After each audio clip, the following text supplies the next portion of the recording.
Bismillahirrahmanirrahim.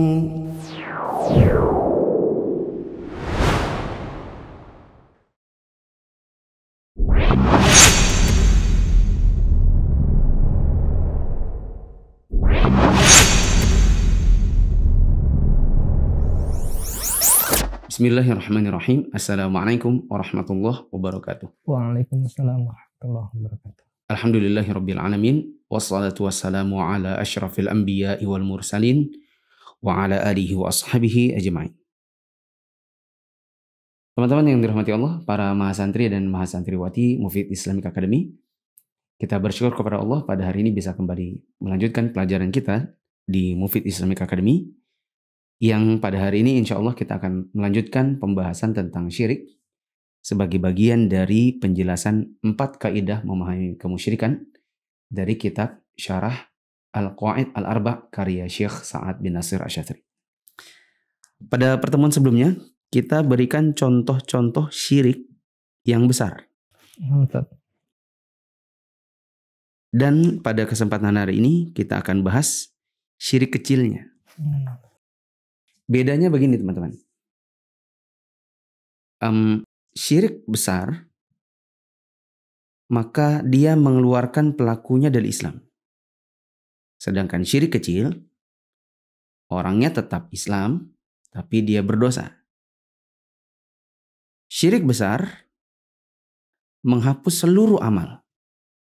Apapun yang sudah dikerjakannya. Amal kebaikannya hilang pahalanya. Karena dia juga sudah keluar dari Islam.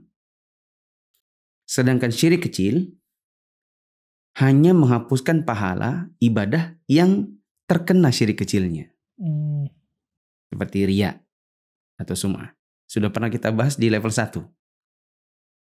Ya kan? Kurang lebih itu diantara inti perbedaan dari syirik besar dan syirik kecil. Oke? Nah, kenapa kita perlu bahas syirik kecilnya? Karena ya kita kalau bahas tentang syirik besar, otomatis kan orang akan bertanya, oh berarti ada yang kecil. Ya kan? Meskipun di dalam Al-Qawaid Al-Arba' nanti inti pembahasannya pada syirik besar. Karena kalau syirik kecil, ya orang paham itu sebenarnya nggak boleh. Kayak riya, sum'ah gitu ya. Tapi kita berikan contoh syirik kecil, di antaranya adalah 1, riya. Riya itu sudah pernah kita bahas di level 1, yaitu menyengaja memperlihatkan amalan supaya orang memuji. Yang kedua adalah sum'ah. Artinya sengaja memperdengarkan amalan supaya orang memuji. Contoh riya yang memperlihatkan adalah memperlihatkan sedekah supaya orang memuji jumlahnya atau perbuatannya. Contoh sum'ah yang memperdengarkan, misalnya menceritakan, aku kemarin sedekah loh. Gitu. Orang tidak lihat perbuatannya terjadi, tapi dia menceritakannya. Yang tujuannya apa tadi? Untuk supaya dipuji.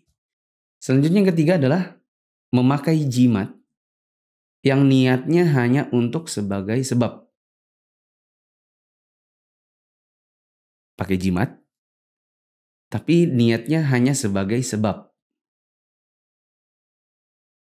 Contoh, orang pakai jimat tujuannya supaya selamat, terhindar dari bahaya.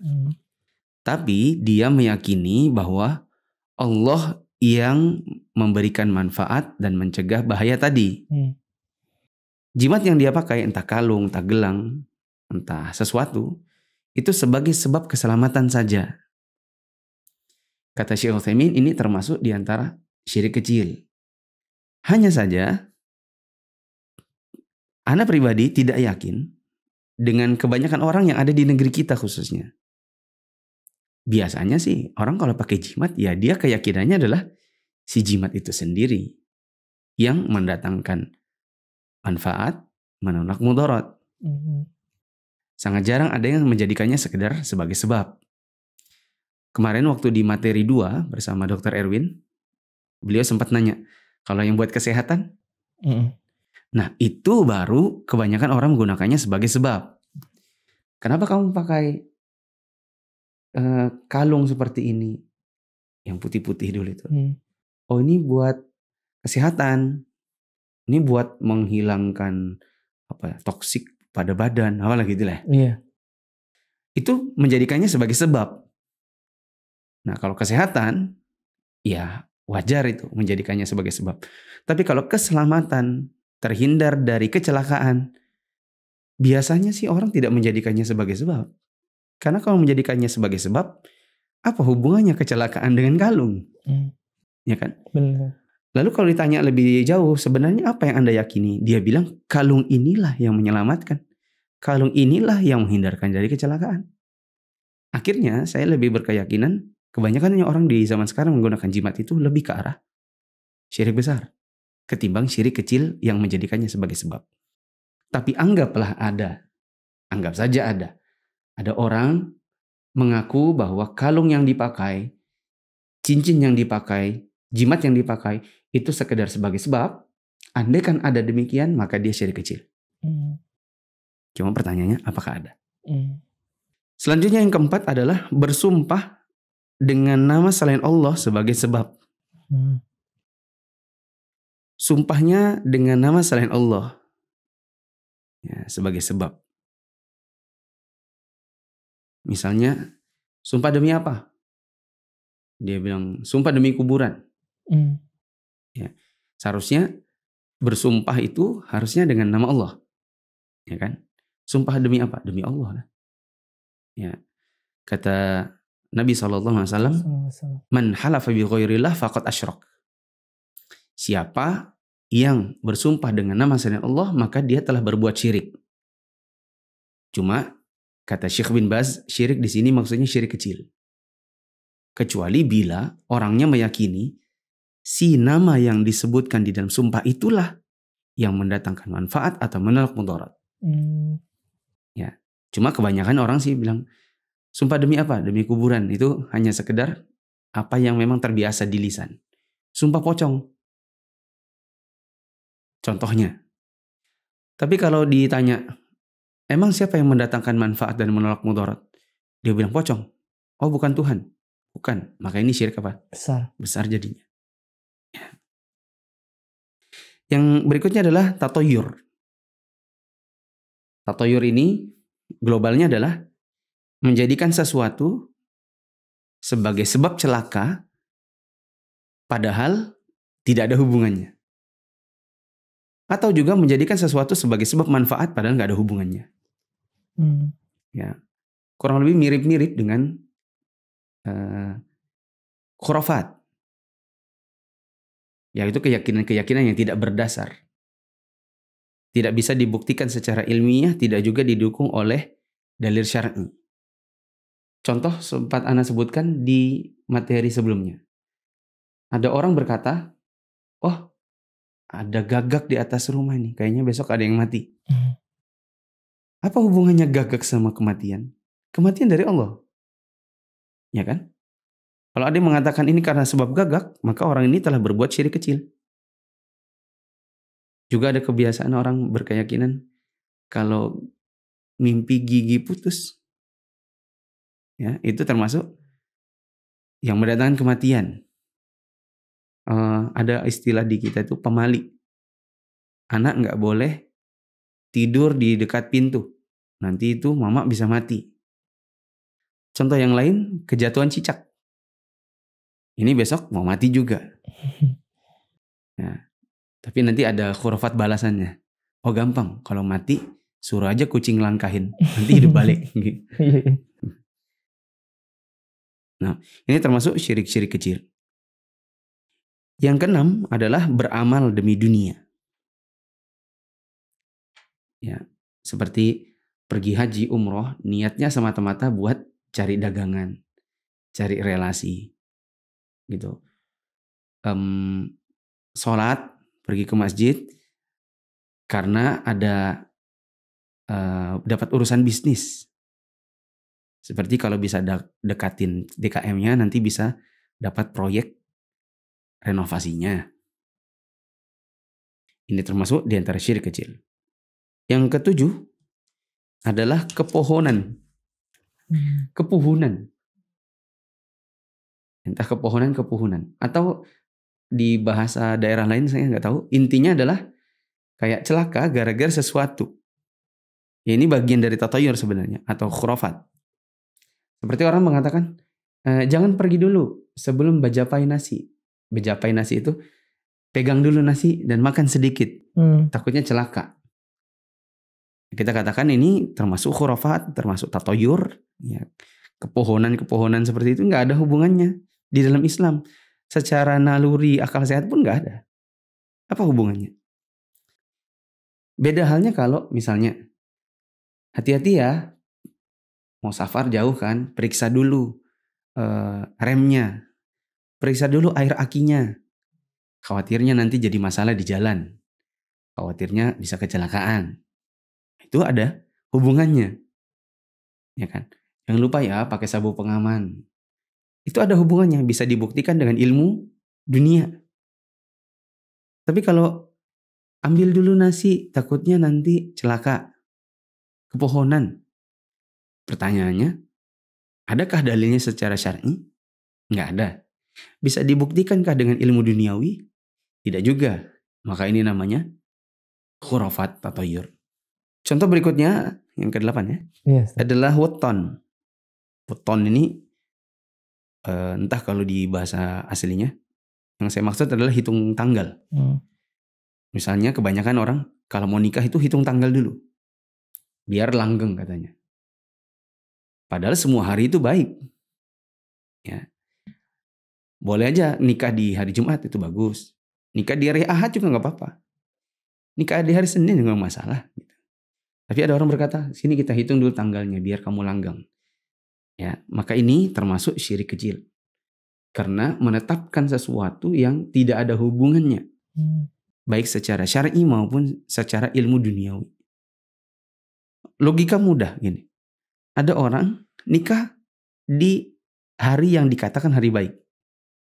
Tapi dalam berumah tangga, mereka itu tidak belajar. Tidak ngerti cara membahagiakan istri. Tidak ngerti cara membahagiakan suami. Tidak belajar cara mendidik anak. Tidak paham hukum-hukum berkenaan dengan talak. Tidak paham cara meredam amarah. Dengan hari baik sekalipun, yang dikatakan orang, inilah hari yang supaya kamu langgeng.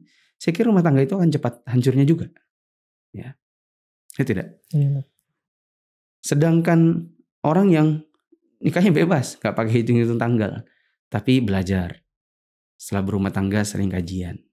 Kalau ada masalah rumah tangga gak cepat emosi. Tapi dipikir dengan ilmu.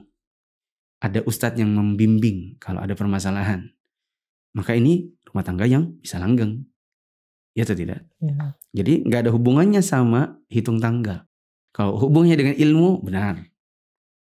Nah, yang ke-9 adalah pakai penglaris. Dalam jualan atau dalam perdagangan. Yang ke-10, perkataan sebagian orang, kalau bukan karena kamu, kalau bukan karena Anda. Kalau yang Anda contohkan kemarin dengan Dr. Erwin adalah, kalau bukan karena dokter, kalau bukan karena obat, saya sudah mati, saya sudah parah, saya sudah ya, dan seterusnya. Kalimat-kalimat yang biasa diucapkan orang. Untung ada dokter. Kalau bukan karena obat yang kamu kasih kemarin, wah aku sudah gak jelas sudah nih. Udah meninggal kali. Ya. Nah ini kalimat syirik kecil. Yang harusnya adalah, alhamdulillah karena kesembuhan dari Allah. Kemudian karena bantuan dokter. Kemudian karena ada obatnya. Sekarang bahasan baru. Hal-hal yang dikira orang sebagai bentuk syirik padahal bukan. Ada hal-hal yang sebagian orang mengira itu termasuk kemusyrikan, padahal itu sejatinya boleh. Pertama, ramalan cuaca. Loh, kan kegiatannya ramalan. Bukankah tadi ramalan itu bagian dari kemusyrikan? Bukankah kemarin disebutkan barang siapa mendatangi dukun atau peramal maka begini dan begitu? Maka jawabannya, ramalan cuaca itu didukung dengan ilmu dunia. Ilmu astronomi. Ya, atau ilmu meteorologi dan geofisika. Yang bisa membuat orang memprediksikan apakah hujan, ataukah cerah, ataukah panas, dan seterusnya. Ada ilmu dunia pendukungnya. Maka ini boleh. Termasuk yang lain adalah prediksi yang berkenaan dengan sipil. Misalnya, umur bangunan ini adalah sekian tahun bila kekerasan betonnya sekian, campuran semen, pasir, dan minyak sekian. Ini bisa cepat rubuh nih jembatannya. Hanya paling-paling bertahan selama 3 tahun.